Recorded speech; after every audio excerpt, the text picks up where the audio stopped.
On her very first day working as a housemaid in one of Boston's most powerful mansions, Lena Ashford stepped into the grand living room, and everything inside her stopped. It wasn't the chandeliers, not the marble floors polished to perfection, not the silence that felt heavier than the air itself. It was the portrait. An enormous oil painting hung at the center of the wall, framed in gold, commanding attention like a king watching over his kingdom.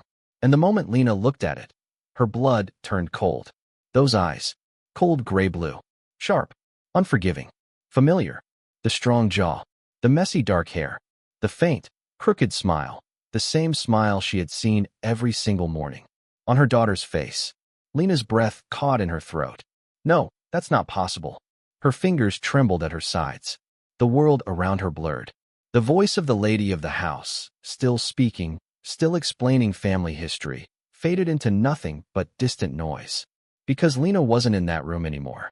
She was 5 years back in time. Back to a tiny cafe filled with the smell of coffee and rain.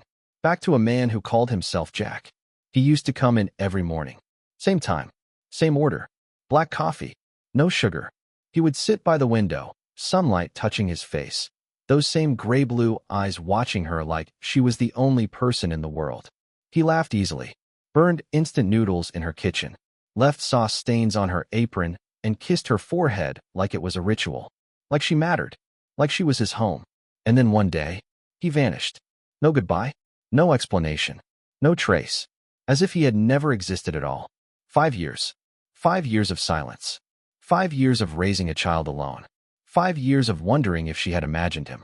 And now he was staring at her from a portrait inside a mansion owned by one of the most feared families in the city. Not Jack, Jude Kensington, heir to a powerful empire. Possibly something much darker. Lena's heart slammed violently against her ribs. Her legs felt like they would collapse beneath her. But somehow, she forced herself to turn, to face the woman standing beside her. Elegant, cold, untouchable. Catherine Kensington, the kind of woman people didn't question, because people who questioned her didn't last long. Lena didn't know where the courage came from. Maybe it wasn't courage. Maybe it was desperation. Or the truth, burning too loudly inside her to stay silent. Her voice shook, but the words still came out. Madam, why is my daughter's father in that portrait? Silence. Not normal silence. The kind that suffocates. The kind that changes everything. Catherine Kensington froze. For the first time, the most powerful woman in the room didn't move. Her eyes slowly turned toward Lena. Sharp, dangerous, like a blade being unsheathed. What did you just say? Each word dropped like ice. Heavy, controlled, deadly. Lena swallowed. Her throat felt dry, raw. But she didn't look away. I said, the man in that portrait, her voice steadied, is the father of my daughter. A faint smile touched Catherine's lips. But it wasn't warmth. It was something far more terrifying. You've been in this house for less than an hour, she said quietly, stepping closer. And you've already decided to gamble with your life. The air grew colder. You think you can walk in here, spin a story, and claim a place in this family? Her eyes darkened. People who try that don't end well. Lena felt it then. The truth behind those words. This wasn't a warning. It was a promise. But she had lived her entire life with nothing. No safety net. No protection. No second chances. Fear didn't scare her anymore. Only silence did. And she was done being silent. I'm not lying, Lena said, her voice trembling, but unbroken. I didn't know who you were. I didn't know what this house was. Her eyes locked with Catherine's. I only know the man in that portrait loved me for 3 months, and disappeared. A breath. Then, 6 weeks later, I found out I was pregnant. This time, Catherine didn't interrupt, didn't threaten, didn't speak at all, because something had shifted, just slightly, in her eyes.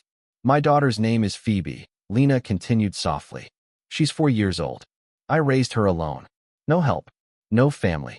Her voice cracked, but she forced it steady. I didn't come here looking for him. I came here because I needed a job. A pause. Then the truth that cut deepest, seeing that portrait, was an accident. The room fell completely silent. The ticking of a distant clock echoed like thunder. Catherine stared at her, not with anger anymore, but calculation, measuring every word, searching for the lie, and not finding one. Finally, she turned, walked slowly across the room, and sat down. A small movement, But it changed everything. Sit, she said. Her voice was still cold, but no longer sharp. Start from the beginning. Lena sat and told her everything. Every detail, every memory, every piece of a love that had been real, even if the man behind it wasn't. And when she finished, Catherine stood without a word, walked to a cabinet, pulled out an old leather album, placed it on the table. Open it. Lena hesitated, then obeyed. And the moment she turned the first page, her breath shattered. Because there he was. Not the man in the portrait, not the powerful heir, but the man she knew. Laughing, living, real. Jack. Jude. The same person, the same eyes, the same smile. Tears burned in her eyes. That's him, she whispered. Her fingers trembled over the photo. My daughter, she smiles like that. And for the first time, Catherine Kensington's perfect composure cracked. Just slightly. But enough. Enough to know. This wasn't over. Not even close. The air was crisp, touched with the scent of damp leaves and earth. Beneath an old oak by the water's edge, they spread Dolly's patchwork blanket. Jude unpacked simple food from a roadside deli. Sandwiches, fruit, juice, and a small box of cookies Phoebe insisted on bringing. These are the ones Grandma Catherine gives me, she said proudly. The best ones. After lunch, Phoebe pulled out the watercolor set Jude had given her the week before.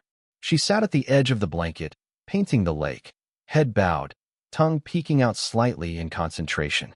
Blue blended with white beneath her small hands. Behind her, Lena and Jude leaned against the oak. Close, but not touching. Lena, Jude said quietly. His voice had changed. Not a father speaking to his child, but a man speaking to the woman he never stopped loving. I want a second chance. Lena didn't look at him. Her eyes stayed on Phoebe, on the way she carefully mixed colors like the world depended on it.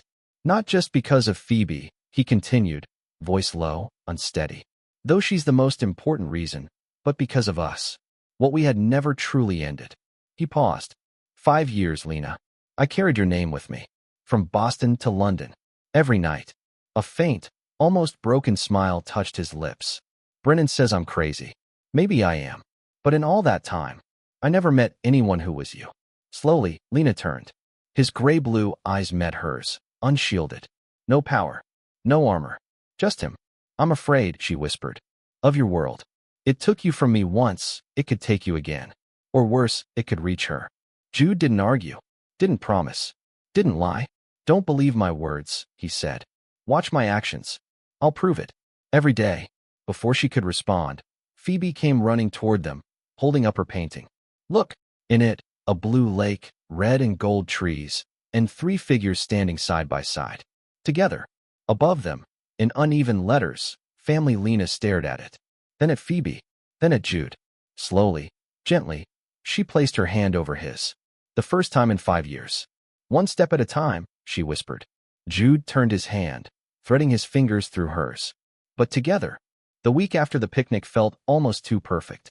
Phoebe ran to the door every morning shouting, Daddy, and launched herself into Jude's arms. Lena made coffee, black, no sugar, and every time he looked at her, she felt herself falling again.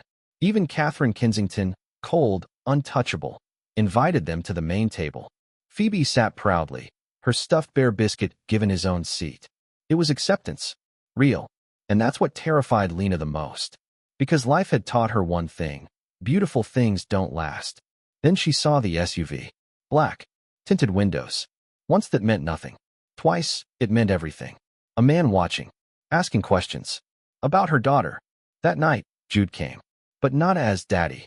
This was Jude Kensington. Cold. Precise. Dangerous. The truth came quickly. Arrival. Vincent Corsetti. Phoebe had become leverage. Lena's fear turned to fury. This is what I was afraid of, she said, voice shaking. She's 4 years old, Jude. My daughter is not a pawn in your war. I will leave. I know how to survive. Jude didn't argue. Didn't plead. Didn't promise. He simply nodded and walked away. Within 12 hours, he burned his empire to the ground. Territory? Gone. Power? Gone. Control? Gone. Everything I built, he said quietly later, is sleeping in that apartment, holding a stuffed bear. At 3 a.m., he stood at Lena's door. Tired. Broken. Real. I'm out, he said. All of it.